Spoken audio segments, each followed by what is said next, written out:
folks, this is Siggi. Nice to see you again, nice to have you here with me. Today you see me practicing a little bit in the style of Angus Young, and well, what makes him so special is the fact that he is one of the top groovers in my opinion. He is great in grooving, just playing eighth notes, and you think, well, this really rocks. You take the A string and you put your palm on the strings, and then you start with a beat.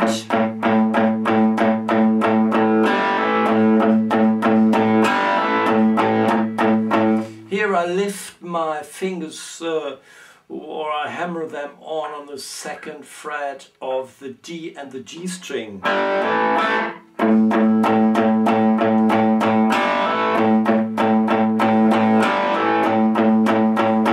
Check out something like that. And what I wanted to show you is, well, that I've seen Angus playing many times, playing the open string and then using his middle and the ring finger, yeah? Something like that, which comes from the blues. And well, what do? I put my ring finger on the 7th fret of the B string and the pinky on the 8th fret of the E string. And get this sound. I play it with my middle and ring finger, as I said, and I push the strings a little bit to let it sound dirty. And then I have the beret, a small beret, a little beret with the B and E string in the 5th fret.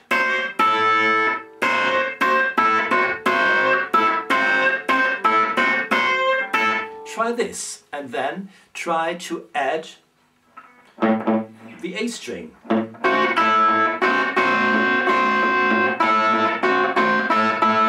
Which really, if you haven't done it before, it's not easy.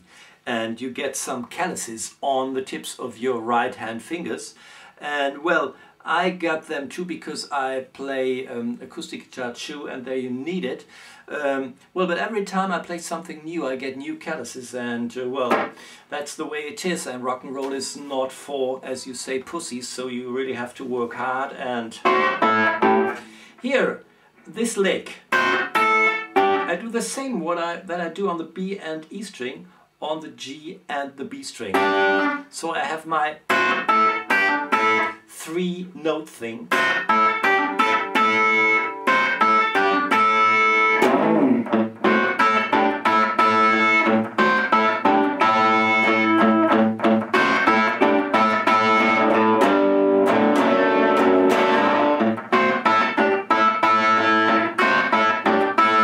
This is really hard at the beginning, but give it a try, it's worth it, because your guitar sound is so much better, because you don't, well, in fact you think you don't need a bass at the beginning. You groove on your own and it is like a little, well, one-man band.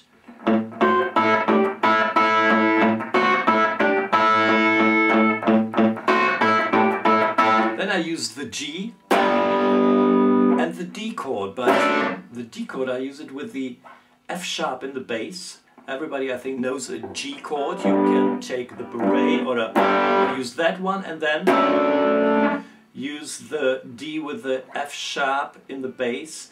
I put my first finger on the 2nd fret of the E string and my ring finger on the 2nd fret of the G string and my pinky on the 3rd fret of the B string. And in fact, only these strings ring. That is another, I think, secret that you should know. Learn to let the strings ring that should ring and not the others. Sounds simple, but often it isn't that way. And when I play an E chord here,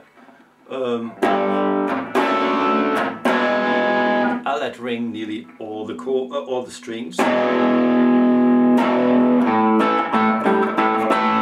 Here in this case you can do the same, play with the A string and G and D string.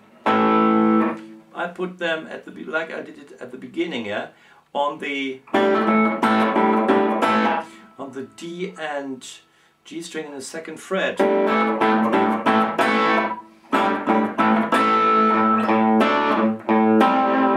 Give it a try to play something like that.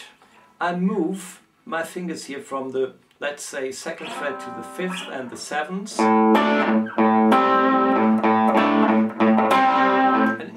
doesn't sound good like now it did, it is because the groove is not really rocking, yeah? You can play that, something like that, without the fingers.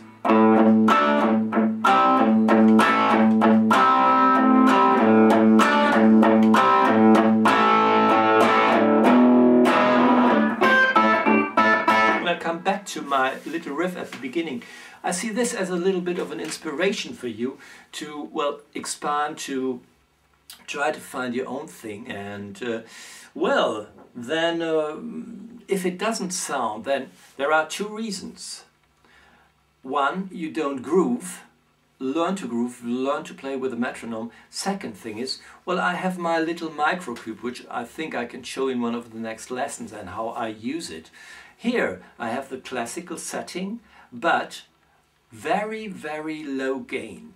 And if you want to sound like AC/DC, that is my experience. Maybe you say, oh, Siggi, you don't sound like AC/DC at all in this little lesson. I try to get as close as possible with my equipment, with my little microcube and my Paul Reed Smith guitar.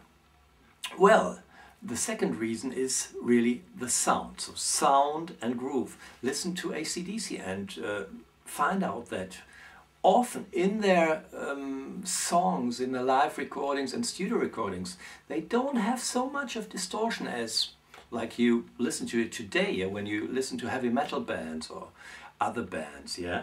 So it is a very peculiar crunchy guitar sound, which in my opinion is the most difficult one to get, because you can distort every guitar, or you can play a clean guitar, but to find the right amount of crunchy sound is, in my opinion, almost the most difficult thing, well, that you can reach or that you can get. Okay, I hope you feel a little bit inspired, and hope to see you again, yeah? Bye!